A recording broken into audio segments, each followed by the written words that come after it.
ਸਤਿ ਸ਼੍ਰੀ ਅਕਾਲ। ਮੈਂ ਹਾਂ ਜਸਵੀਰ ਤੇ ਚੱਕ ਦੇ ਟੀਵੀ ਦੇ ਪ੍ਰੋਗਰਾਮ ਤਖ਼ਤ ਦੀਆਂ ਖਬਰਾਂ 'ਚ ਤੁਹਾਡਾ ਸਵਾਗਤ ਹੈ।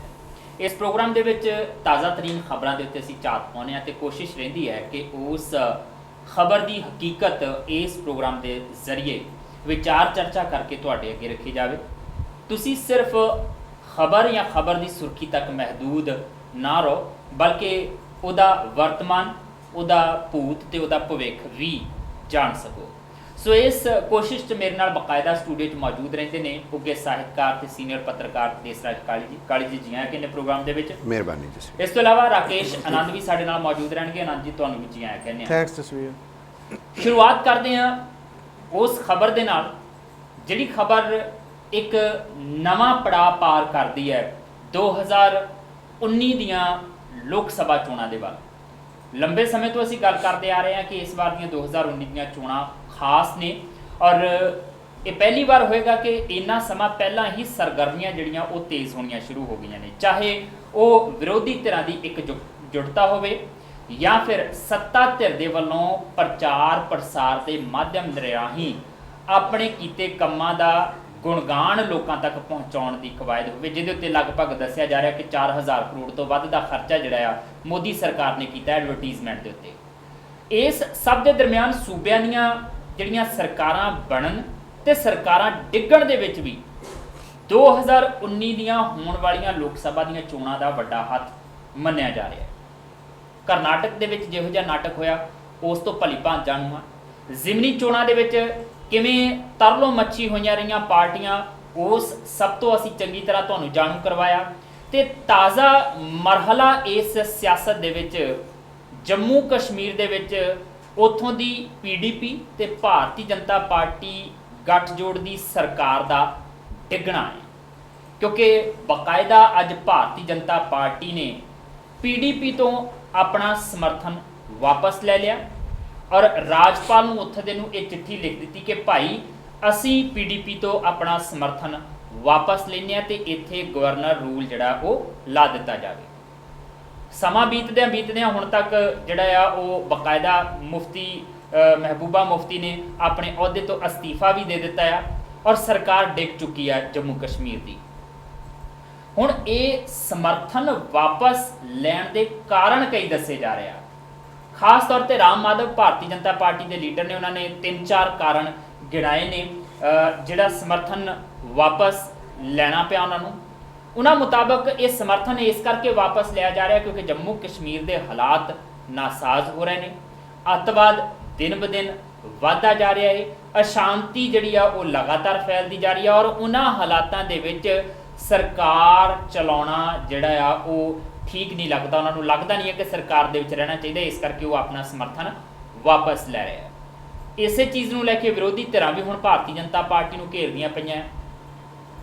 ਬਹੁਤ ਸਾਰੀਆਂ ਚੀਜ਼ਾਂ ਜਿਹੜੀਆਂ ਅੰਕੜਿਆਂ ਦੇ ਗੇੜ ਦੇ ਵਿੱਚ ਵੀ ਫਸੀਆਂ ਹੋਈਆਂ ਨੇ, ਕਿਉਂਕਿ PDP ਜੰਮੂ ਕਸ਼ਮੀਰ ਦੀ ਸਭ ਤੋਂ ਵੱਡੀ ਪਾਰਟੀ ਬਣ ਕੇ ਉੱਭਰੀ ਸੀ ਜਦੋਂ 2014 ਦੇ ਵਿੱਚ ਵਿਧਾਨ ਸਭਾ ਦੀਆਂ ਚੋਣਾਂ ਉੱਥੇ ਹੋਈਆਂ ਸੀਗੀਆਂ ਔਰ 28 ਸੀਟਾਂ ਜਿਹੜੀਆਂ 99 ਦੇ ਵਿੱਚੋਂ PDP ਨੇ ਜਿੱਤੀਆਂ ਸੀਗੀਆਂ, ਜਿਹਦੇ ਤੋਂ ਬਾਅਦ 25 ਸੀਟਾਂ ਜਿੱਤਣ ਵਾਲੀ ਭਾਰਤੀ ਜਨਤਾ ਪਾਰਟੀ ਨੇ ਉਹਨੂੰ ਸਮਰਥਨ ਦਿੱਤਾ ਸੀਗਾ ਤੇ ਇਹਨਾਂ ਦੋਨਾਂ ਵੱਲੋਂ ਮਿਲ ਕੇ ਸਰਕਾਰ ਬਣਾਈ ਗਈ ਸੀਗੀ।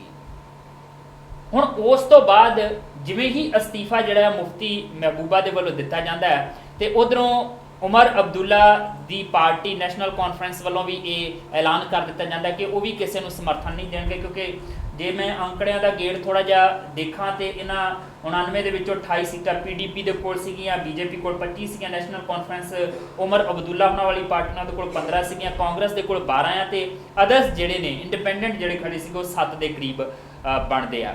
ਹਾਲਾਂਕਿ ਹੋ ਇਹ ਵੀ ਸਕਦਾ ਅੰਕੜਿਆਂ ਦੀ ਖੇਡ ਦੇ ਮੁਤਾਬਕ ਕਿ PDP ਨੂੰ ਜੇ ਕਾਂਗਰਸ ਸਮਰਥਨ ਦੇਵੇ ਤੇ ਨਾਲ ਅਦਰਸ ਜਿਹੜੇ 7 ਆ ਉਹ ਸਮਰਥਨ ਦੇਣ ਤੇ ਸਰਕਾਰ ਮੁਫਤੀ ਮਹਿਬੂਬਾ ਦੀ ਬਚ ਸਕਦੀ ਹੈ, ਪਰ ਉਹ ਹਾਲਾਤ ਬਣਦੇ ਅਜੇ ਨਜ਼ਰ ਨਹੀਂ ਆ ਰਹੇ ਕਿਉਂਕਿ ਬਹੁਤ ਕੁਝ ਜੰਮੂ ਕਸ਼ਮੀਰ ਦੇ ਵਿੱਚ ਵਾਪਰਿਆ ਹੈ ਜਿਹਦੀ ਜ਼ਿੰਮੇਵਾਰੀ ਕੋਈ ਵੀ ਪਾਰਟੀ ਆਪਣੇ ਸਿਰ ਨਹੀਂ ਚੁੱਕਣਾ ਚਾਹੁੰਦੀ ਕਿਉਂਕਿ 2019 ਸਿਰ ਤੇ ਆਣ ਖੜਾ ਹੋਇਆ ਹੈ। ਦੇਸਰਾਜ ਕਾਲੀ ਜੀ, ਮੋٹے ਸ਼ਬਦਾਂ ਦੇ ਵਿੱਚ ਜੋ ਮੇਰਾ ਨਜ਼ਰੀਆ ਮੈਨੂੰ ਲੱਗਦਾ ਕਿ ਜੋ ਮੈਨੂੰ ਨਜ਼ਰ ਆਉਂਦਾ, ਹੋ ਸਕਦਾ ਤੁਸੀਂ ਉਹਦੇ ਤੋਂ ਬਿਹਤਰ ਤਰੀਕੇ ਨਾਲ ਦੱਸੋ ਜਾਂ ਕੁਝ ਹੋਰ ਪਹਿਲੂ ਉਹਦੇ ਉਭਾਰ ਕੇ ਸਾਹਮਣੇ ਲਿਆਓ। ਮੈਨੂੰ ਤਾਂ ਇੰਜ ਲੱਗਦਾ ਕਿ ਭਾਰਤੀ ਜਨਤਾ ਪਾਰਟੀ ਲਈ ਸਭ ਤੋਂ ਵੱਡੀ ਮੁਸ਼ਕਲ ਇਹੀ ਸੀਗੀ ਕਿ ਜੰਮੂ ਕਸ਼ਮੀਰ 'ਚ ਸਰਕਾਰ ਉਹਨਾਂ ਦੀ ਹੈ, ਕਰ ਕੁਝ ਪਾ ਨਹੀਂ ਰਹੀ ਉੱਥੋਂ ਦੀ ਸਰਕਾਰ। ਸਮੱਸਿਆ ਇਹ ਹੈ ਕਿ ਮੁਫਤੀ ਮਹਿਬੂਬਾ ਉੱਥੋਂ ਦੇ ਲੋਕਾਂ ਦੇ ਨਾਲ ਜ਼ਿਆਦਾ ਜੁੜਦੀ ਸੀਗੀ ਤੇ ਭਾਜਪਾ ਜਿਹੜੀ ਸਾਰੇ ਮੁਲਕ ਨੂੰ ਦੇਸ਼ ਭਗਤੀ ਦਾ ਪਾਠ ਪੜ੍ਹਾਉਣ ਦੀ ਕੋਸ਼ਿਸ਼ ਕਰਦੀ ਸੀ, ਉੱਥੇ ਜਾ ਕੇ ਫਸ ਜਾਂਦੀ ਸੀ ਕਿਉਂਕਿ ਸੱਤਾ ਦੇ ਵਿੱਚ ਰਹਿਣਾ ਸੀਗਾ। ਤੇ ਹੁਣ ਕਿਉਂਕਿ ਜੰਮੂ ਕਸ਼ਮੀਰ ਦੇ ਹਾਲਾਤ ਨਾਸਾਜ਼ ਹੋ ਰਹੇ ਆ, ਜਿਹੜੀਆਂ ਕੀਤੀਆਂ ਕਰਾਈਆਂ ਨੇ ਜਾਂ ਜਿਹੜੀਆਂ ਨਾਕਾਮੀਆਂ ਨੇ ਉਹ ਬੀਜੇਪੀ ਹੁਣ ਪੀਡੀਪੀ ਦੇ ਸਿਰ ਸੁੱਟ ਕੇ ਆਪਣੇ ਆਪ ਨੂੰ 19 ਤੋਂ ਪਹਿਲਾਂ ਸੁਰਖਰੂ ਕਰਨ ਦੀ ਕੋਸ਼ਿਸ਼ ਦੇ ਵਿੱਚ ਲੱਗੀ ਹੋਈ ਹੈ। ਇਸ ਕਰਕੇ ਆਪਣਾ ਸਮਰਥਨ ਵਾਪਸ ਲੈ ਰਹੀ, ਵਰਨਾ ਇਹ ਕੋਈ ਕਾਰਨ ਨਜ਼ਰ ਨਹੀਂ ਆਉਂਦਾ ਕੋਈ ਵੱਡਾ। ਜਸਵੀਰ, ਬੜਾ ਵੱਡਾ ਝਟਕਾ ਪੀਡੀਪੀ ਦੇ ਵਾਸਤੇ ਅੱਜ, ਔਰ ਪ੍ਰੀ ਪਲਾਨਡ ਸਕ੍ਰਿਪਟ ਲਿਖ ਕੇ ਪੂਰਾ ਥੀਏਟਰ ਰਚਿਆ ਗਿਆ ਨਾਟਕ। ਇਟਸ ਅ ਬਿਗ ਨਾਟਕ, ਪੂਰੀ ਵਿਚਾਰ ਚਰਚਾ।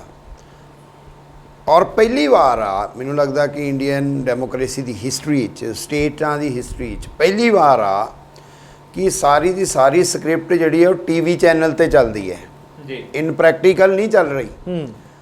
ਦਿੱਲੀ ਦੇ ਵਿੱਚ ਪ੍ਰੈਸ ਕਾਨਫਰੰਸ ਹੁੰਦੀ ਆ, ਐਲਾਨ ਕਰ ਦਿੱਤਾ ਜਾਂਦਾ ਆ, ਸਮਰਥਨ ਵਾਪਸ, ਚਿੱਠੀ ਭੇਜ ਦਿੱਤੀ ਜਾਂਦੀ ਹੈ, ਔਰ ਉਹ ਚਿੱਠੀ ਦੇ ਟੀਵੀ ਤੋਂ ਹੀ ਸੁਣ ਕੇ ਦੇਖ ਕੇ ਮਹਿਬੂਬਾ ਹੋਰੀ ਜਾ ਕੇ ਆਪਣਾ ਅਸਤੀਫਾ ਦੇ ਆਉਂਦੇ ਨੇ ਰਾਜਪਾਲ ਨੂੰ। ਉਮਰ ਅਬਦੁੱਲਾ ਸਾਹਿਬ ਰਾਜਪਾਲ ਨੂੰ ਜਾ ਕੇ ਮਿਲ ਆਉਂਦੇ ਨੇ, ਬਿਆਨ ਸ਼ੁਰੂ ਹੋ ਜਾਂਦੇ ਪਾਰਟੀਆਂ ਦੀਆਂ। ਔਰ ਇੱਧਰੋਂ ਗ੍ਰਹਿ ਮੰਤਰਾਲਿਆ ਦੇ ਵਿੱਚ ਰਾਜਪਾਲ ਦੇ ਕਿਹੜੇ ਸਲਾਹਕਾਰ ਹੋਣੇ ਆ, ਕਿ ਇਹਨੂੰ ਕਿੱਦਾਂ ਲਾਉਣਾ ਆ, ਕਿੱਦਾਂ ਕਰਨੀ ਆ, ਉਹ ਸਾਰੀਆਂ ਪਲੈਨਿੰਗਸ ਚੱਲਣੀਆਂ ਸ਼ੁਰੂ ਹੋ ਜਾਂਦੀਆਂ। ਸਾਫ਼ ਐਨੂੰ ਨਿੱਤਰੇ ਹੋਏ ਪਾਣੀ ਵਰਗਾ ਕਿ ਪੂਰੀ ਪਲਾਨਿੰਗ ਦੇ ਨਾਲ ਬੀਜੇਪੀ ਨੇ ਇਹ ਸਮਰਥਨ ਵਾਪਸ ਲਿਆ ਹੈ।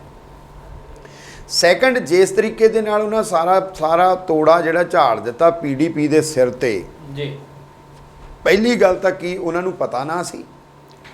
ਇਹਦੇ ਤੇ ਨਾ ਗੁਲਾਮ ਨਬੀ ਆਜ਼ਾਦ ਹੋਰਾਂ ਨੇ ਜਿਹੜੀ ਪ੍ਰੈਸ ਕਾਨਫਰੰਸ ਕੀਤੀ ਹੈ ਕਾਂਗਰਸ ਦੇ ਬੁਲਾਰੇ ਦੇ ਤੌਰ ਤੇ, ਪ੍ਰਵਕਤਾ ਦੇ ਤੌਰ ਤੇ, ਉਹਨਾਂ ਨੇ ਇੱਕ ਸ਼ਬਦ ਵਰਤਿਆ ਕਿ ਜਿਸ ਵੇਲੇ ਗੱਠਜੋੜ ਹੋ ਰਿਹਾ ਸੀ, ਸਰਕਾਰ ਬਣ ਰਹੀ ਸੀ, 3.25 ਸਾਲ ਹੋ ਗਏ ਨੇ ਸਰਕਾਰ ਨੂੰ, 3.25 ਸਾਲ ਦੇ ਕਰੀਬ ਚਲਾਈ ਹੈ ਸਰਕਾਰ, ਤਾਂ ਉਹਨਾਂ ਨੇ ਇੱਕ ਲਫ਼ਜ਼ ਵਰਤਿਆ ਸੀਗਾ ਹਿਮਾਲੀਅਨ ਬਲੰਡਰ ਜੀ। ਇਹ ਗੱਠਜੋੜ ਹਿਮਾਲੀਅਨ ਬਲੰਡਰ ਹੈ, ਅੱਜ ਵੀ ਉਹ ਯਾਦ ਕਰ ਰਹੇ ਸੀਗੇ। ਹਾਲਾਂਕਿ ਹਿਮਾਲੀਅਨ ਬਲੰਡਰ ਬੜਾ ਹਿਸਟੋਰੀਕਲ ਆਸਪੈਕਟਸ ਨੂੰ ਲੈ ਕੇ 60ਵੇਂ 70ਵੇਂ ਦੇ ਦੌਰ ਦੇ ਵਿੱਚ ਅਬਦੁੱਲਾ ਹੋਰਾਂ ਦੀ ਗ੍ਰਿਫਤਾਰੀ ਦੇ ਵੇਲੇ ਇਹ ਸ਼ਬਦ ਸਾਹਮਣੇ ਆਇਆ ਸੀਗਾ। ਉਹਦਾ ਅੱਜ ਦੇ ਹਾਲਾਤ ਦੇ ਨਾਲ ਕੋਈ ਸੰਬੰਧ ਨਹੀਂ ਬਣਦਾ ਹੈ, ਪਰ ਉਹ ਇਸ ਗੱਠਜੋੜ ਨੂੰ ਹਿਮਾਲੀਅਨ ਬਲੰਡਰ ਦੇ ਨਾਲ ਮੈਟਾਫੋਰਿਕਲੀ ਡਿਫਾਈਨ ਕਰਨ ਦੀ ਕੋਸ਼ਿਸ਼ 'ਚ ਸੀਗੇ ਆਜ਼ਾਦ ਹੋਰੀ। ਅੱਜ ਵੀ ਉਹਨਾਂ ਨੇ ਇਸ ਗੱਲ ਨੂੰ ਯਾਦ ਕੀਤਾ ਕਿ ਮੈਂ ਕਿਹਾ ਸੀਗਾ ਤੇ ਉਹ ਹੀ ਹੋਇਆ। ਹੁਣ ਦੇਖੋ, ਸੈਂਟਰ ਦੇ ਵਿੱਚ ਬੀਜੇਪੀ ਦੀ ਸਰਕਾਰ ਸੀ, ਉੱਥੇ ਦੀਆਂ ਨਾਕਾਮੀਆਂ, ਪਹਿਲੀ ਗੱਲ ਤਾਂ ਤੁਹਾਡਾ ਗੱਠਜੋੜ ਹੀ ਕੋਈ ਨਾ ਸੀਗਾ। ਨਾਰਥ ਸਾਊਥ ਪੋਲ ਵਾਲੀ ਗੱਲ ਵੀ ਅੱਜ ਚੱਲੀ, ਵਿਚਾਰਧਾਰਕ ਤੌਰ ਦੇ ਉੱਤੇ ਦੋਵੇਂ ਵੱਖਰੀਆਂ ਸੀਗੀਆਂ, ਉਹ ਹੋ ਨਾ ਸੀ ਸਕਦਾ। ਦਖਲ ਤੁਹਾਡਾ ਫਿਰ ਦੇਖੋ, ਇਹਦੇ ਵਿੱਚ ਨਾ ਇੱਕ ਬਹੁਤ ਵੱਡੀ ਗੱਲ ਜਿਹੜੀ ਸੀ ਜਸਵੀਰ, ਦੇਖਣ ਵਾਲੀ ਗੱਲ ਇਹ ਵੀ ਹੈ ਕਿ ਜੰਮੂ ਤੋਂ ਬੀਜੇਪੀ ਜਿੱਤ ਕੇ ਜਾਂਦੀ ਹੈ ਜੀ, ਘਾਟੀ 'ਚ ਇੱਕ ਵੀ ਐਮਐਲਏ ਨਹੀਂ ਆਉਂਦਾ ਜੀ, ਹੈ ਨਾ। ਫਿਰ ਜੇ ਪਹਿਲਾਂ ਬੀਜੇਪੀ ਜਾਂ ਸੰਘ ਦਾ ਮੁੱਦਾ ਲੈਂਦੇ ਆਪਾਂ ਤਾਂ ਉਹ ਸ੍ਰੀਨਗਰ ਨੂੰ ਅਲੱਗ, ਲੱਦਾਖ ਨੂੰ ਅਲੱਗ ਔਰ ਜੰਮੂ ਨੂੰ ਅਲੱਗ ਦੇਖਦੇ ਨੇ। ਇੱਕ ਉਹਨਾਂ ਦੀ ਆਈਡੀਓਲੋਜੀਕਲ ਜਿਹੜੀ ਸਮਝ ਬਣਦੀ ਆ ਰਿਆਸਤ ਦੇ ਬਾਰੇ ਦੇ ਵਿੱਚ, ਉਹ ਉਸ ਸਾਰੀ ਦੇ ਮੱਦੇਨਜ਼ਰ ਅਸੀਂ ਜੇ ਦੇਖਣਾ ਹੋਵੇ, ਬੀਜੇਪੀ ਬਣੀ ਹੀ ਜੰਮੂ ਕਸ਼ਮੀਰ ਦੇ ਵਿਰੋਧ ਦੇ ਵਿੱਚੋਂ ਆ ਜੀ, ਬਣੀ ਹੀ ਵਿਰੋਧ ਦੇ ਵਿੱਚੋਂ। ਔਰ ਪਹਿਲੀ ਵਾਰੀ ਆ, ਕਾਂਗਰਸ ਪਹਿਲਾਂ ਕਰਦੀ ਰਹੀ ਹੈ ਔਰ ਕਾਂਗਰਸ ਘਾਟੀ ਦੇ ਵਿੱਚੋਂ ਵੀ ਸੀਟਾਂ ਜਿੱਤਦੀ ਰਹੀ ਹੈ ਜੀ, ਕਾਫੀ ਗਿਣਤੀ ਦੇ ਵਿੱਚ, ਬਟ ਬੀਜੇਪੀ ਪਹਿਲੀ ਵਾਰੀ ਐਂਟਰ ਹੁੰਦੀ ਆ ਜੰਮੂ ਕਸ਼ਮੀਰ ਦੀ ਸਿਆਸਤ 'ਚ, ਡਾਇਰੈਕਟ ਵਿਧਾਨ ਸਭਾ ਦੀ ਸਿਆਸਤ 'ਚ, ਡਾਇਰੈਕਟ ਸੱਤਾ ਦੀ ਸਿਆਸਤ ਦੇ ਵਿੱਚ ਜੀ, ਰਾਜ ਸੱਤਾ ਦੀ ਸਿਆਸਤ ਦੇ ਵਿੱਚ। ਤਾਂ ਉਹ ਗੱਠਜੋੜ ਜਿਹੜਾ ਸੀ ਉਹ ਵੇਲੇ ਦਾ ਸੀ। ਸੈਕੰਡ, ਤੁਸੀਂ ਸੈਂਟਰ 'ਚ ਸੀ, ਕੀ ਸੈਂਟਰ ਦਾ ਦਖਲ ਨਹੀਂ ਹੈ ਉੱਥੇ ਜੀ? ਬਹੁਤ ਦਖਲ ਆ। ਫੌਜ ਦੇ ਵਿੱਚ ਦਖਲ ਨਹੀਂ ਹੈ ਸੈਂਟਰ ਦਾ ਜੀ, ਬਹੁਤ ਦਖਲ ਆ। ਔਰ ਇਹ ਕਹਿ ਦੇਣਾ ਕਿ ਸਾਡੇ ਜਿਹੜੇ ਮੰਤਰੀ ਸੀਗੇ ਦੇ ਤੌਰ ਤੇ ਦਖਲ ਹੀ ਸੈਂਟਰ ਦਾ, ਸੈਂਟਰ ਦਾ ਹੀ ਦਖਲ ਹੈ, ਯੈਸ ਦਖਲ ਆ। ਔਰ ਤੁਹਾਡੀ ਸਰਕਾਰ ਦੇ ਵਿੱਚ ਤੁਸੀਂ ਚਲੇ ਗਏ ਸੀਗੇ ਤੇ ਤੁਹਾਡਾ ਦਖਲ ਆ। ਜਿੱਥੇ ਦਖਲ ਨਹੀਂ ਆ ਉੱਥੇ ਉਹ ਧਾਰਾ 370 ਵਾਲਾ ਹੀ ਮਾਮਲਾ ਆਇਆ ਯੈਸ। ਔਰ ਪੀਡੀਪੀ ਕਿੱਥੋਂ ਰਿਸਕ ਲੈ ਸਕਦੀ ਸੀਗੀ ਇਹਨਾਂ ਨਾਲੋਂ, ਇਹਨਾਂ ਦੀ ਗੱਲ ਨਾ ਮੰਨਣ ਦਾ। ਸੋ ਉਹ ਕਹਿੰਦੇ ਜੀ ਸਾਡਾ ਨਹੀਂ, ਮਿਨੀਮਮ ਸੀਗਾ ਪ੍ਰੋਗਰਾਮ, ਉਹਦੇ ਤਹਿਤ ਅਸੀਂ ਸਰਕਾਰ ਚਲਾਈ ਗਏ। ਹੁਣ ਉਹਨਾਂ ਸਿਰ ਤੋੜਾ ਭੰਨ ਕੇ ਤੇ ਆਪ ਨਹੀਂ ਮੈਨੂੰ ਇਹ ਲੱਗਦਾ ਆ ਕਿ ਹੁਣ ਰਾਸ਼ਟਰਪਤੀ ਰਾਜ ਲਾਗੂ ਕਰਨ ਦਾ ਮਤਲਬ ਆ ਪੀਡੀਪੀ ਨੂੰ ਵੀ ਲਾਂਭੇ ਕਰੋ, ਬਾਕੀ ਪਾਰਟੀਆਂ ਲਾਂਭੇ ਕਰੋ, ਸੈਂਟਰ ਦੀ ਸਿੱਧੀ ਦਖਲਅੰਦਾਜ਼ੀ ਜਿਹੜੀ ਆ ਉਹ ਸ਼ੁਰੂ ਹੋ ਜਾਏਗੀ। ਔਰ 2019 ਦੇ ਮੱਦੇ ਨਜ਼ਰ ਇਹ ਮਸ਼ਕਾਂ ਕੀਤੀਆਂ ਗਈਆਂ ਨੇ, ਪਰ ਇਹ ਜੰਮੂ ਕਸ਼ਮੀਰ ਦੇ ਲੋਕਾਂ ਦੇ ਪਿੱਠ 'ਚ ਛੁਰਾ ਮਾਰਨ ਦੇ ਬਰਾਬਰ ਆ। ਉਹਨਾਂ ਦੇ ਨਾਲ ਇਹ ਸਰਾਸਰ ਧੋਖਾ ਆ, ਹਮੇਸ਼ਾ ਤੋਂ ਹੀ ਉਹਨਾਂ ਨਾਲ ਧੋਖਾ ਹੁੰਦਾ ਆ ਰਿਹਾ ਆ। ਔਰ ਇਸ ਟਾਈਮ ਇਹਨਾਂ ਦਾ ਇਸ ਤਰੀਕੇ ਦਾ ਭੱਜਣਾ ਜਿਹੜਾ ਹੈ ਨਾ, ਉਹਦੀ ਕੋਈ ਜਸਟੀਫਿਕੇਸ਼ਨ ਨਹੀਂ ਹੈ ਇਹਨਾਂ ਦੇ ਕੋਲ। ਜਿੰਨਾ ਮਰਜ਼ੀ ਕਹੀ ਜਾਣ, ਉਹਦੀ ਕੋਈ ਵੀ ਜਸਟੀਫਿਕੇਸ਼ਨ ਨਹੀਂ ਹੈ ਕਿ ਇਹ ਭੱਜੇ ਨੇ ਤੇ ਕਿਉਂ ਭੱਜੇ ਨੇ। ਜਿੰਨਾ ਮਰਜ਼ੀ ਪੀਡੀਪੀ ਦੇ ਸਿਰ ਪਾਈ ਜਾਣ ਇਹ, ਮਤਲਬ ਤੁਸੀਂ ਜੇ ਤੁਹਾਨੂੰ ਪਤਾ ਲੱਗ ਗਿਆ 1 ਸਾਲ 6 ਮਹੀਨੇ, ਸਾਲ, 1.5 ਸਾਲ, 2 ਸਾਲ, ਯਾਰ ਤੁਹਾਨੂੰ ਪਤਾ ਹੀ ਨਹੀਂ ਹੈ। ਔਰ ਜਸਵੀਰ ਤੁਸੀਂ ਹੈਰਾਨ ਹੋਗੇ, ਇਹਨਾਂ 3 ਸਾਲਾਂ ਦੇ ਵਿੱਚ 2500 ਦੇ ਕਰੀਬ ਉੱਥੇ ਮੌਤਾਂ ਹੁੰਦੀਆਂ ਨੇ ਜੀ। ਉਹ ਫੌਜੀ ਜਵਾਨ ਹੋਣ, ਉਹ ਮਿਲੀਟੈਂਟ ਹੋਣ, ਉਹ ਸਿਵਲੀਅਨ ਹੋਣ, ਉਹ ਜਿਹੜੇ ਵੀ ਹੋਣ, ਉਹ ਪੋਲੀਟੀਸ਼ੀਅਨ ਹੋਣ। ਆਮ ਲੋਕਾਂ ਦੇ ਨਾਲ ਜਿਹੜਾ ਟਕਰਾਅ ਫੌਜ ਦਾ, ਮੇਰਾ ਖਿਆਲ ਪਹਿਲਾਂ ਨਹੀਂ ਇੰਨਾ ਦੇਖਣ ਨੂੰ ਮਿਲਦਾ ਜਿੰਨਾ ਇਸ ਸੱਤਾ 'ਚ ਦੇਖਣ ਨੂੰ ਮਿਲਦਾ। ਇੰਜੀਨੀਅਰ, ਪ੍ਰੋਫੈਸਰ ਬੰਦੂਕਾਂ ਚੱਕ ਲੈਂਦੇ ਨੇ ਜੀ, ਵਿਦਿਆਰਥੀ ਪਥਰਾਓ ਦੇ ਰੌਂ 'ਚ ਆ ਜਾਂਦੇ ਨੇ। ਸੋ ਉੱਥੇ ਤੁਹਾਡਾ ਦਖਲ ਕਿਉਂ ਨਹੀਂ ਸੀ ਬਈ ਜੀ? ਤੁਸੀਂ ਉਸ ਵੇਲੇ ਕਿਉਂ ਨਹੀਂ ਸਮਰਥਨ ਵਾਪਸ ਲੈ ਲਿਆ ਜਿਸ ਵੇਲੇ ਵਿਦਿਆਰਥੀਆਂ ਦੇ ਹੱਥਾਂ 'ਚ ਪੱਥਰ ਆ ਗਏ ਸੀਗੇ ਜਿਸ ਵੇਲੇ? ਸੋ ਉਹ ਜਿਹੜਾ ਹੈ ਨਾ, ਸਾਰੇ ਦਾ ਸਾਰਾ ਜੋ ਇਹ ਘਟਨਾਕ੍ਰਮ ਹੈ ਜੋ ਵਾਪਰਿਆ ਹੈ, ਉਹ ਪੀਡੀਪੀ ਲਈ ਬਹੁਤ ਵੱਡਾ ਝਟਕਾ। ਬੀਜੇਪੀ ਵਾਸਤੇ ਨਮੋਸ਼ੀ ਵਾਲੀ ਗੱਲ ਹੈ, ਜਿਹਨੀ ਉਹ ਕਦੇ ਵੀ ਨਹੀਂ ਮੰਨਦੇ ਹੁੰਦੇ ਜੀ, ਹੋਰ ਦਾ ਹੋਰ ਰੂਪ ਦੇ ਦਿੰਦੇ ਨੇ। ਔਰ ਸੈਂਟਰ ਦਾ ਬੀਜੇਪੀ ਦਾ ਜਿਹੜਾ ਸਿੱਧਾ ਦਖਲ ਜੰਮੂ ਕਸ਼ਮੀਰ ਦੇ ਵਿੱਚ ਸ਼ੁਰੂਆਤ ਹੋਣ ਦੀ ਕਵਾਇਦ ਦੇ ਰੂਪ ਦੇ ਵਿੱਚ, ਇਹ ਸਾਰੇ ਦਾ ਸਾਰਾ ਜਿਹੜਾ ਨਾ ਪੋਲੀਟੀਕਲ ਡਰਾਮਾ ਹੋਇਆ। ਔਰ ਇੰਡੀਅਨ ਡੈਮੋਕ੍ਰੇਸੀ ਦੀ ਹਿਸਟਰੀ ਦੇ ਵਿੱਚ, ਮੈਂ ਫਿਰ ਰਿਪੀਟ ਹੀ ਸ਼ਬਦ ਕਰਦਾ, ਪਹਿਲੀ ਵਾਰ ਹੈ ਸਾਰਾ ਕੁਝ ਟੀਵੀ ਤੇ ਹੀ ਹੋਇਆ। ਟੀਵੀ ਤੇ ਹੋਇਆ। ਕੁਝ ਨੁਕਤੇ ਜਿਹੜੇ ਆ ਰਾਮ ਮਾਧਵ ਹੋਰੀ ਜਿਹੜੇ ਭਾਰਤੀ ਜਨਤਾ ਪਾਰਟੀ ਦੇ ਆਗੂ ਨੇ, ਉਹਨਾਂ ਦੇ ਵੱਲੋਂ ਜਿਨ੍ਹਾਂ ਨੁਕਤਿਆਂ ਦੇ ਮੁਤਾਬਕ ਉਹ ਕਹਿੰਦੇ ਕਿ ਅਸੀਂ ਸਮਰਥਨ ਵਾਪਸ ਲਿਆ। 5 ਕੁ ਨੁਕਤੇ ਉਹਨਾਂ ਨੇ ਦੱਸੇ, ਜਿਹੜੇ ਮੈਂ ਆਪਣੇ ਦਰਸ਼ਕਾਂ ਨਾਲ ਸਾਂਝੇ ਕਰਨਾ ਚਾਹੁੰਦਾ। ਪਹਿਲਾ ਨੁਕਤਾ ਉਹ ਕਹਿੰਦੇ ਜਿਹੜੇ ਜਿਨ੍ਹਾਂ ਦੇ ਆਧਾਰ ਤੇ ਅਸੀਂ ਸਮਝੌਤੇ ਕੀਤੇ ਸੀ ਪੀਡੀਪੀ ਦੇ ਨਾਲ, ਕਾਮਨ ਮਿਨੀਮਮ ਪ੍ਰੋਗਰਾਮ ਜਿਹਨੂੰ ਕਹਿੰਦੇ, ਕਿ ਇਹਦਾ ਕਰਕੇ ਅਸੀਂ ਪੀਡੀਪੀ ਦੇ ਨੇੜੇ ਗਏ ਕਿ ਜੰਮੂ ਤੇ ਕਸ਼ਮੀਰ ਵਿੱਚ ਸ਼ਾਂਤੀ ਤੇ ਅਮਨ ਸਥਾਈ ਬਣਾਇਆ ਜਾਵੇ ਤੇ ਸੂਬੇ ਦੇ 3 ਖਿੱਤਿਆਂ ਦੇ ਵਿੱਚ, ਇਹ 3 ਖਿੱਤੇ ਇਹ ਨੇ, ਜੰਮੂ ਅਲੱਗ, ਕਸ਼ਮੀਰ ਅਲੱਗ ਤੇ ਲੇਹ ਲਦਾਖ ਨੂੰ ਅਲੱਗ ਕਰਕੇ। ਉਹ ਕਹਿੰਦੇ 3 ਖਿੱਤਿਆਂ ਦੇ ਵਿੱਚ ਸ਼ਾਂਤੀ ਬਹਾਲ ਕਰਨ ਦੀ ਅਸੀਂ ਕਵਾਇਦ ਆਰੰਭੀ ਸੀਗੀ, ਪਰ ਇਹਦੇ ਵਿੱਚ ਅਸਫਲ ਰਹੇ। ਪੀਡੀਪੀ ਨੇ ਪੂਰਾ ਸਹਿਯੋਗ ਨਹੀਂ ਦਿੱਤਾ। ਅੱਤਵਾਦ ਤੇ ਕੱਟੜਵਾਦ ਵੀ ਵੱਧ ਗਿਆ ਸੱਤਾ ਦੇ ਵਿੱਚ ਆਉਣ ਤੋਂ ਬਾਅਦ, ਤਾਂ ਕਰਕੇ ਵੀ ਅਸੀਂ ਜਿਹੜੀ ਹੈ ਉਹ ਆਪਣੇ ਸਮਰਥਨ ਨੂੰ ਵਾਪਸ ਲੈ ਰਹੇ ਹਾਂ।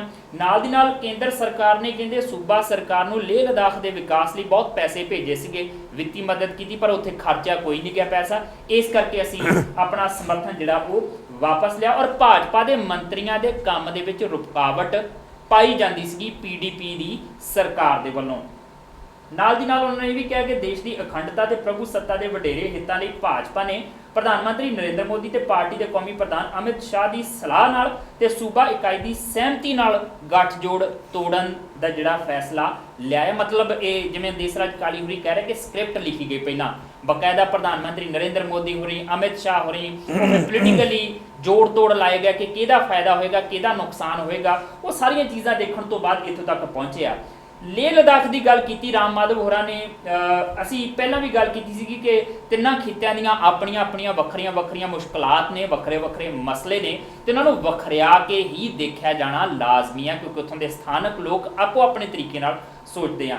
ਰਾਕੇਸ਼ ਨਾਥ ਜੀ, 3.5 ਸਾਲ ਹੋ ਗਿਆ, ਤਕਰੀਬਨ 4 ਹੀ ਹੋ ਚਲੇ ਮੇਰੇ ਮੁਤਾਬਕ ਤਾਂ, ਕਿਉਂਕਿ 14 ਦੇ ਵਿੱਚ ਹੀ ਇਹ ਸਰਕਾਰ ਜਿਹੜੀ ਅਖੀਰ 'ਚ ਜਾ ਕੇ ਬਣਦੀ ਹੈ। ਤੇ ਕੀ ਜਦੋਂ ਕੋਈ ਵੀ ਸੂਬਾ ਸਰਕਾਰ ਸੈਂਟਰ ਤੋਂ ਕੋਈ ਫੰਡ ਲੈਂਦੀ ਹੈ ਤੇ ਉਹਦਾ ਯੂਸੀ ਲੈਂਦੀ ਹੈ, ਉਹਦਾ ਬਦਲੇ ਦੇ ਵਿੱਚ ਬਿਲਕੁਲ ਯੂਟਿਲਾਈਜੇਸ਼ਨ ਸਰਟੀਫਿਕੇਟ, ਕਿ ਭਾਈ ਜਿੱਥੇ ਲਈ ਤੁਹਾਨੂੰ ਪੈਸੇ ਦਿੱਤੇ ਉੱਥੇ ਤੁਸੀਂ ਖਰਚਿਆ ਜਾਂ ਨਹੀਂ ਖਰਚਿਆ, ਫਿਰ ਉਸ ਤੋਂ ਬਾਅਦ ਅਗਲੀ ਕਿਸ਼ਤ ਜਾਰੀ ਕੀਤੀਆਂ। 3.5 ਸਾਲ ਉਦੋਂ ਹੀ ਪੈਸੇ ਦਿੰਦੀ ਰਹੀ ਕੇਂਦਰ ਸਰਕਾਰ ਲੇਹ ਲਦਾਖ ਲਈ। ਹਾਂ ਜਸਵੀਰ, ਜਦੋਂ ਰਾਮ ਮਾਧਵ ਹੁਣੀ ਕਹਿ ਰਹੇ ਸੀ ਵੀ ਅਸੀਂ ਲੇਹ ਲਦਾਖ ਲਈ ਬਹੁਤ ਪੈਸਾ ਦਿੱਤਾ, ਕਿੰਨਾ ਦਿੱਤਾ, ਕਿਹੜੇ ਸੋਰਸ ਰਾਹੀਂ ਦਿੱਤਾ ਔਰ ਕਿਹੜੇ ਸਮੇਂ 'ਚ ਦਿੱਤਾ, ਉਹਦੇ ਬਾਰੇ ਕੋਈ ਇਨਫੋਰਮੇਸ਼ਨ ਨਹੀਂ ਸੀ ਹੈਗੀ। ਜੇ ਤੁਸੀਂ ਤਿਆਰੀ ਨਾਲ ਆਏ ਹੋ, ਜੇ ਤੁਸੀਂ ਐਡਾ ਵੱਡਾ ਸਟੈਪ ਲੈ ਰਹੇ ਹੋ, ਬਈ ਇੱਕ ਚਲਦੀ ਸਰਕਾਰ ਨੂੰ ਤੁਸੀਂ ਸੁੱਟਣ ਦੀ ਕਵਾਇਦ ਕਰ ਰਹੇ ਹੋ, ਤਾਂ ਫਿਰ ਪੂਰੇ ਪੱਕੇ ਪੈਰੀਂ ਆਓ ਨਾ। ਤੁਸੀਂ ਦੱਸੋ ਬਈ ਲੇਹ ਲਦਾਖ ਜਿਹੜਾ ਰੀਜ਼ਨ ਆ, ਜਿਹੜਾ JNK ਦਾ ਇੱਕ ਬਹੁਤ ਵੱਡਾ ਰੀਜ਼ਨ ਆ, ਤੇ ਜਿਹੜਾ ਅੱਜ ਤੱਕ ਪਛੜਿਆ ਹੋਇਆ ਆ, ਜਿਹੜਾ ਮੇਨ ਧਾਰਾ ਤੋਂ ਬਹੁਤ ਪਿੱਛੇ ਆ, ਮੁੱਖ ਧਾਰਾ ਤੋਂ ਉਹ ਲੋਕ ਬਹੁਤ ਜ਼ਿਆਦਾ ਪਿੱਛੇ ਨੇ ਔਰ ਅੰਡਰ ਡਿਵੈਲਪਡ ਨੇ। ਅੰਡਰ ਡਿਵੈਲਪਡ ਵੀ ਮੈਂ ਕਹਦਾ, ਜੇ ਭਾਰਤ ਦੇ ਵਿੱਚ ਜੇ ਅਸੀਂ ਤੀਜੇ ਦੁਨੀਆ ਦਾ ਦੇਸ਼ ਕਹਿ ਦਈਏ, ਤੀਜੇ ਦੁਨੀਆ ਦਾ ਖੇਤਰ ਕਹਿ ਦਈਏ, ਤਾਂ ਉਹ ਆ। ਉਹ ਕਿਹਨੂੰ ਦਿੱਤਾ, ਕਿਹੜੇ ਵੇਲੇ ਦਿੱਤਾ, ਇਹਦੇ ਬਾਰੇ ਕੋਈ ਮਤ ਹੈ ਨਹੀਂ ਹੈਗਾ। ਅਸਲ 'ਚ ਜਸਵੀਰ, ਜਦੋਂ ਅਸੀਂ ਇਹ ਸਾਰਾ ਸਿਨੈਰੀਓ ਦੇਖਦੇ ਆ ਨਾ, BJP ਨੂੰ ਜੰਮੂ ਅਸੈਪਟ ਕਰਦਾ ਆ, ਜੰਮੂ ਅਸੈਪਟ ਕਰ ਲੈਂਦਾ ਆ। ਜਿਹੜੀ ਰਿਆਸਤ ਅਸਲ ਦੇ ਵਿੱਚ ਕਸ਼ਮੀਰ, ਜਿਹਨੂੰ ਰਿਆਸਤ ਕਿਹਾ ਜਾਂਦਾ ਆ, ਉਹ ਕਸ਼ਮੀਰ ਘਾਟੀ ਜਿਹੜੀ ਆ ਉਹਨੂੰ ਰਿਜੈਕਟ ਕਰਦੀ ਆ। ਔਰ ਜਿਹੜੀ ਲੇਹ ਲਦਾਖ ਆ, ਉਹਦੇ ਵਿੱਚ ਉਹਦਾ ਕੋਈ ਅਸਰ ਨਹੀਂ ਆ। ਜਿਹੜੇ PDP ਆ ਜਾਂ ਨੈਸ਼ਨਲ ਕਾਨਫਰੰਸ ਆ, ਇਹਨਾਂ ਦਾ ਸਾਰੇ ਕਿਤੇ ਹੈ। ਔਰ ਕਾਂਗਰਸ ਜਿਹੜੀ ਆ ਜੰਮੂ 'ਚ ਵੀ ਹੈ, ਕਸ਼ਮੀਰ 'ਚ ਥੋੜਾ ਦਾ ਪਸਾਰਾ ਹੈ। ਕਹਿਣ ਦਾ ਭਾਵ ਇਹ ਆ ਵੀ ਇਕੱਲੇ ਜੰਮੂ ਰੀਜਨ ਦੇ ਵਿੱਚ ਸੀਟਾਂ ਜਿੱਤ ਲੈਂਦੇ ਨੇ ਔਰ ਪੂਰੇ JNK ਦੇ ਉੱਪਰ ਕਬਜ਼ਾ ਕਰਨ ਦੀ ਕੋਸ਼ਿਸ਼ ਕਰਨ ਦੀ ਕਵਾਇਦ ਦੇ ਵਿੱਚ ਇਹਨਾਂ ਨੇ ਇੰਨੇ ਕੁ ਥੱਲੇ ਲੈਵਲ ਦੀ ਸਿਆਸਤ ਕੀਤੀ ਭਈ ਜਿਹੜੀ ਇਹਨਾਂ ਦੀ ਧੁਰ ਵਿਰੋਧੀ ਸਨ, ਕਿਉਂਕਿ ਇਹ ਲਗਾਤਾਰ PDP ਨੂੰ ਵੱਖਵਾਦੀ, ਸੈਪਰੇਟਿਸਟ ਔਰ ਇਨ ਬਿਟਵੀਨ ਵੀ ਸਰਕਾਰ ਦੇ ਹੁੰਦਿਆਂ ਵੀ ਇਹ ਕਰਦੇ ਰਹੇ ਵੀ ਇਹਨਾਂ ਦੀ PDP ਦੀ ਮੁਫਤੀ ਦੀ ਔਰ ਉਹਨਾਂ ਦੀ ਬੇਟੀ ਜਿਹੜੀ ਮੁੱਖ ਮੰਤਰੀ ਆ, ਉਹਨਾਂ ਦੀ ਜਿਹੜੀ ਹਮਦਰਦੀ ਆ ਉਹ ਉੱਥੋਂ ਦੇ ਸੈਪਰੇਟਿਸਟ ਨਾਲ ਆ, ਬਾਰ-ਬਾਰ ਕਹਿੰਦੇ ਸੀ। ਔਰ ਜਦੋਂ ਮੈਂ ਇਸ ਚੀਜ਼ ਨੂੰ ਕਵਾਂਗਾ ਬਈ ਇਹ BJP ਨੇ ਜੰਮੂ ਕਸ਼ਮੀਰ ਦੇ ਲੋਕਾਂ ਨਾਲ ਧਰੋਹ ਕੀਤਾ। ਸਰਕਾਰ ਚੱਲ ਰਹੀ ਸੀ, ਇਹਨਾਂ ਨੂੰ ਲੱਗ ਰਿਹਾ ਸੀ, ਕਿਉਂਕਿ ਜਦੋਂ ਇਹ ਇਲਜ਼ਾਮ ਲਗਾਉਂਦੇ ਨੇ ਵੀ ਪਿਛਲੇ 3-3.5 ਸਾਲਾਂ ਦੇ ਵਿੱਚ ਅੱਤਵਾਦੀ ਗਤੀਵਿਧੀਆਂ ਬਹੁਤ ਜ਼ਿਆਦਾ ਵਧੀਆਂ। ਭਾਈ ਫੌਜ ਤੁਹਾਡੇ ਅੰਦਰ ਆ, ਤੁਹਾਡੇ ਕੰਟਰੋਲ 'ਚ ਹੈ ਫੌਜ, ਤੁਸੀਂ ਉਹਦੇ ਵਿੱਚ ਤੁਹਾਡੇ ਭਾਈਵਾਲ ਦੀ ਤੁਹਾਡੀ ਸਰਕਾਰ ਆ, ਤੁਹਾਡੇ ਕੋਲ ਪੈਰਾਮਿਲਟਰੀ ਫੋਰਸਸ ਨੇ, ਤੁਸੀਂ ਉਹਨਾਂ ਨੂੰ ਕੰਟਰੋਲ ਕਿਉਂ ਨਹੀਂ ਕਰ ਰਹੇ? ਔਰ ਜਸਵੀਰ, ਪਿਛਲੇ ਸਮਿਆਂ ਦੇ ਵਿੱਚ ਅਸੀਂ ਜਿਹਨੂੰ ਦੇਖਦੇ ਆ, ਮੈਂ ਪਿਛਲੀ ਵਾਰੀ ਵੀ ਕਿਹਾ ਸੀ ਵੀ ਮੇਰੇ ਕੁਝ ਇੱਕ ਉੱਥੇ ਸੂਤਰ ਹੈਗੇ ਨੇ ਜਿਹੜੇ ਜਿਨ੍ਹਾਂ ਨਾਲ ਗੱਲਬਾਤ ਲਗਾਤਾਰ ਚੱਲਦੀ ਰਹਿੰਦੀ ਆ, ਤਾਂ ਉਹ ਇਸ ਘਟਨਾਕ੍ਰਮ 'ਤੇ ਵੀ ਜਦੋਂ ਮੈਂ ਇਨਫੋਰਮੇਸ਼ਨ ਲੈਣ ਦੀ ਕੋਸ਼ਿਸ਼ ਕੀਤੀ ਤਾਂ ਉਹ ਕਹਿੰਦੇ ਵੀ ਇਹ ਪਿਛਲੇ 3-3.5 ਸਾਲਾਂ 'ਚ ਪੱਥਰਬਾਜ਼ੀ ਦੀਆਂ ਘਟਨਾਵਾਂ ਬਹੁਤ ਜ਼ਿਆਦਾ ਚਰਮ ਸੀਮਾ ਤੇ ਪਹੁੰਚ ਗਈਆਂ। ਪਹਿਲੇ ਜਦੋਂ ਅਸੀਂ ਪਿਛਲੇ ਸਮੇਂ 'ਚ ਦੇਖਦੇ ਆ ਤਾਂ ਇੱਕਾ ਦੁੱਕਾ ਘਟਨਾਵਾਂ ਸਨ, ਇੱਕਾ ਦੁੱਕਾ ਕਿਤੇ ਹੋ ਗਿਆ ਔਰ ਉਹਨਾਂ ਨੂੰ ਜ਼ਿਆਦਾ ਸੀਰੀਅਸਲੀ ਨਹੀਂ ਸੀ ਲਿਆ ਜਾਂਦਾ। ਪਰ ਹੋਇਆ ਕੀ ਵੀ ਇਹ ਹੁਣ ਜਿਹੜੀਆਂ ਪੱਥਰਬਾਜ਼ੀ ਦੀਆਂ ਘਟਨਾਵਾਂ, ਇਹ ਤੁਸੀਂ ਸਕੂਲ ਦੇ ਬੱਚਿਆਂ ਦੇ ਹੱਥਾਂ 'ਚ ਫੜਦੇ ਆ। ਤੁਸੀਂ ਪੰਜਾਬ ਦੇ ਵਿੱਚ ਜਾਂ ਚੰਡੀਗੜ੍ਹ 'ਚ ਜਾਂ ਆਪਾਂ ਇੱਧਰ ਨਾਰਥ ਇੰਡੀਆ ਵਿੱਚ ਸਟੂਡੈਂਟਸ ਦੇ ਹੱਥ ਦੇ ਵਿੱਚ, ਵਿਦਿਆਰਥੀਆਂ ਦੇ ਹੱਥ 'ਚ ਅਸੀਂ ਕਿਤਾਬ ਦੇਖਦੇ ਆ ਜਾਂ ਉਹਨਾਂ ਦੇ ਹੱਥ 'ਚ ਮੋਬਾਈਲ ਦੇਖਿਆ ਗਿਆ ਸੋਸ਼ਲ ਮੀਡੀਆ 'ਤੇ ਘੁੰਮਣ ਲਈ, ਪਰ ਉਹਨਾਂ ਦੇ ਹੱਥ 'ਚ ਪੱਥਰ ਨਹੀਂ ਹੈਗੇ। ਉਹ ਕਿਹੜੀਆਂ ਇਹ ਹਾਲਾਤ ਵੀ ਜਿਹੜੇ ਉਹਨਾਂ ਦੇ ਕਿਹੜੇ ਸਿਚੁਏਸ਼ਨਸ ਨੇ, ਉਹ ਕਿਹੜੀਆਂ ਹਾਲਾਤ ਨੇ ਵੀ ਜਿਹੜੀ ਯੰਗਸਟਰ ਨੇ ਉਹ ਜਿਹੜਾ ਬੜੀ ਮੁਸ਼ਕਲ ਨਾਲ ਉਸ ਦੌਰ ਤੋਂ ਨਿਕਲਿਆ ਜਦੋਂ ਵਿਦਿਆਰਥੀਆਂ ਦੇ ਹੱਥਾਂ ਦੇ ਵਿੱਚ ਹਥਿਆਰ ਸੀਗੇ। ਉਹ ਹਾਲਾਤ ਜਿਹੜੇ ਨੇ ਉਹ ਪਿਛਲੇ 3-4 ਸਾਲਾਂ ਦੇ ਵਿੱਚ ਜਸਵੀਰ ਬਹੁਤ ਜ਼ਿਆਦਾ ਗੰਭੀਰ ਹੋ ਗਏ ਨੇ। ਔਰ BJP ਔਰ RSS ਜਿੱਥੇ ਜਾਂਦੀ ਹੈ ਔਰ ਆਪਣੀ ਵਿਚਾਰਧਾਰਾ ਥੋਪਣ ਦੀ ਜਦੋਂ ਕੋਸ਼ਿਸ਼ ਕਰਦੀ ਹੈ ਤੇ ਹੱਥਾਂ 'ਚ ਪੱਥਰ ਆਣੇ ਸ਼ੁਰੂ ਹੋ ਜਾਂਦੇ ਨੇ। ਔਰ ਇਹ ਸਾਰੇ ਦੇ ਵਿੱਚ ਹੁਣ ਜਸਵੀਰ 19 ਨੂੰ ਮੁੱਖ ਰੱਖ ਕੇ ਇਹਨਾਂ ਨੇ ਜਿਸ ਤਰੀਕੇ ਨਾਲ ਭਾਂਡਾ ਭੰਨਣ ਦੀ ਕੋਸ਼ਿਸ਼ ਕੀਤੀ ਆ, ਪਰ ਇਹਦਾ ਨੁਕਸਾਨ ਹੀ ਹੋਣਾ ਆ। ਭਾਵੇਂ ਕਿ ਜਿਹੜਾ ਮੇਨ ਸਟ੍ਰੀਮ ਮੀਡੀਆ ਆ ਉਹਨਾਂ ਨੂੰ ਇਹਨਾਂ ਨੇ ਮੈਨੇਜ ਕਰਕੇ ਆਪਣੇ ਵੱਲ ਕੋਸ਼ਿਸ਼ ਕਰਨੀ ਆ, ਪਰ ਜਿਹੜਾ ਆਫ ਮੀਡੀਆ, ਜਿਹੜਾ ਸਾਈਡ ਦਾ ਮੀਡੀਆ ਆ, ਉਹ ਜਿਹੜਾ ਸੋਸ਼ਲ ਮੀਡੀਆ ਦੇ ਵਿੱਚ ਜਿਹੜੇ ਇੰਡੀਪੈਂਡੈਂਟ ਲੋਕ ਨੇ ਉਹ ਇਹ ਚੀਜ਼ ਨੂੰ ਲੈ ਕੇ ਆਉਣਗੇ ਔਰ ਇਹ ਜਿਹੜਾ ਨੰਗਿਆ ਕਰਨਗੇ ਇਹਨੂੰ। ਹੋਰ ਸਮਝੇ ਨਾ ਸਮਝੇ, ਘੱਟੋ ਘੱਟ ਜੰਮੂ ਕਸ਼ਮੀਰ ਦੇ ਲੋਕ ਜਾਣਦੇ ਨੇ, ਜਿਨ੍ਹਾਂ ਨੇ ਵੋਟ ਪਾਈ, ਜਿਨ੍ਹਾਂ ਨੇ ਸਰਕਾਰ ਬਣਾਈ ਸੀ, ਉਹਨਾਂ ਨੂੰ ਇਸ ਗੱਲ ਦਾ ਅਹਿਸਾਸ ਜ਼ਰੂਰ ਹੋਏਗਾ। ਬੜੀ ਹੈਰਾਨੀ ਹੁੰਦੀ ਹੈ, ਰਾਮ ਮਾਧਵ ਹੋਰੀ ਬੜੇ ਸਫਾਈ ਨਾਲ ਕਹਿੰਦੇ ਕਿ ਭਾਜਪਾ ਦੇ ਮੰਤਰੀਆਂ ਦੇ ਰਾਹ ਦੇ ਵਿੱਚ ਰੋੜੇ ਅਟਕਾਏ ਜਾ ਰਹੇ ਸੀਗੇ, ਉਹਨਾਂ ਦੇ ਕੰਮਾਂ ਨੂੰ ਰੋਕਿਆ ਜਾ ਰਿਹਾ ਸੀ, ਰੁਕਾਵਟਾਂ ਪੈਦਾ ਕੀਤੀਆਂ ਜਾ ਰਹੀਆਂ ਸੀਗੀਆਂ। PDP ਦੇ ਕੋਲ 28 ਸੀਟਾਂ ਨੇ ਤੇ ਭਾਜਪਾ ਕੋਲ 25 ਸੀਟਾਂ ਨੇ, 3 ਸੀਟਾਂ ਦਾ ਫਰਕ ਹੈ। ਜੇ 25 ਸੀਟਾਂ ਲੈ ਕੇ 3 ਸੀਟਾਂ ਦੇ ਫਰਕ ਦੇ ਮੰਤਰੀਆਂ ਦੇ ਵਿੱਚ ਰੁਕਾਵਟਾਂ ਪੈਂਦੀਆਂ ਪਈਆਂ ਤੇ ਮੇਘਾਲੇ ਦੇ ਵਿੱਚ ਤਾਂ ਸਿਰਫ 2 ਸੀਟਾਂ ਸੀਗੀਆਂ ਭਾਰਤੀ ਜਨਤਾ ਪਾਰਟੀ ਕੋਲ, ਉੱਥੇ ਇਹਨੇ ਸਰਕਾਰ ਬਣੀ, ਫਿਰ ਉੱਥੇ ਦਾ ਹਸ਼ਰ ਕੀ ਹੁੰਦਾ ਹੋਏਗਾ। ਇਸ ਗੱਲ ਦਾ ਅੰਦਾਜ਼ਾ ਸਹਿਜੇ ਲਗਾਇਆ ਜਾ ਸਕਦਾ ਕਿ ਜਿਹੜਾ ਹਿੱਕ ਥਾਪੜ ਕੇ ਭਾਜਪਾ ਕਹਿੰਦੀ ਹੈ ਕਿ ਇੰਨੇ ਸੂਬਿਆਂ 'ਚ ਸਾਡੀ ਸਰਕਾਰ ਬਣ ਗਈ ਹੈ ਤੇ ਸਰਕਾਰ ਫਿਰ ਇੰਝ ਹੀ ਬਣੀ ਹੋਈ ਨਜ਼ਰ ਆਉਂਦੀ ਹੈ। ਪਰ ਇੱਕ ਨੁਕਤਾ ਜਿਹੜਾ ਆ ਦੇਸਰਾਜ ਕਾਲੀ ਜੀ, ਤੁਸੀਂ ਆਪਣੇ ਪਹਿਲਾਂ ਗੱਲਬਾਤ ਦੇ ਵਿੱਚ ਦਿੱਤਾ ਸੀਗਾ ਕਿ 19 ਦੀ ਤਿਆਰੀ ਆ ਔਰ 19 ਦੇ ਵਿੱਚ ਭਾਜਪਾ ਕੁਝ ਹੋਰ ਸੋਚ ਰਹੀ ਹੈ। ਹੁਣ ਸਰਕਾਰ ਡਿੱਗਣ ਤੋਂ ਬਾਅਦ ਉੱਥੇ ਰਾਸ਼ਟਰਪਤੀ ਸ਼ਾਸਨ ਲੱਗੇਗਾ, ਗਵਰਨਰ ਰੂਲ ਲੱਗੇਗਾ, ਕੁਝ ਵੀ ਹੁੰਦਾ ਹੈ, ਉਹਨਾਂ ਹਾਲਾਤਾਂ ਦੇ ਵਿੱਚ ਸਿੱਧੀ ਵਾਗਡੋਰ ਕੇਂਦਰ ਦੇ ਕੋਲ ਚਲੀ ਜਾਏਗੀ। ਕੇਂਦਰ ਦੇ ਕੋਲ ਜਦੋਂ ਕਮਾਨ ਹੋਏਗੀ ਜੰਮੂ ਕਸ਼ਮੀਰ ਦੀ, ਤੇ ਉਹਨਾਂ ਹਾਲਾਤਾਂ ਦੇ ਵਿੱਚ ਇੱਕ ਨੁਕਤਾ ਇਹ ਵੀ ਨਿਕਲ ਕੇ ਸਾਹਮਣੇ ਆਉਂਦਾ ਕਿ ਭਾਰਤੀ ਜਨਤਾ ਪਾਰਟੀ ਦੀ ਕੇਂਦਰ ਦੀ ਸਰਕਾਰ ਥੋੜਾ ਸਖਤ ਰੁਖ ਅਪਣਾਉਣਾ ਚਾਹੁੰਦੀ ਹੈ ਜੰਮੂ ਕਸ਼ਮੀਰ ਨੂੰ ਲੈ ਕੇ। ਉੱਥੇ ਵੱਖਵਾਦੀਆਂ ਦੇ ਖਿਲਾਫ, ਅੱਤਵਾਦੀਆਂ ਦੇ ਖਿਲਾਫ ਥੋੜਾ ਜਿਹਾ ਇਦਾਂ ਦੇ ਕਦਮ ਚੁੱਕਣੇ ਚਾਹੁੰਦੀ ਹੈ ਜਿਹਦਾ ਸੁਨੇਹਾ ਪੂਰੇ ਭਾਰਤ ਦੇ ਵਿੱਚ ਜਾਵੇ ਵੀ ਆਹ ਦੇਖੋ ਅਸੀਂ ਜਦੋਂ ਕੱਲਿਆਂ ਨੇ ਕੰਮ ਕੀਤਾ ਤੇ ਆਹ ਕੰਮ ਕਰ ਦਿਖਾਇਆ।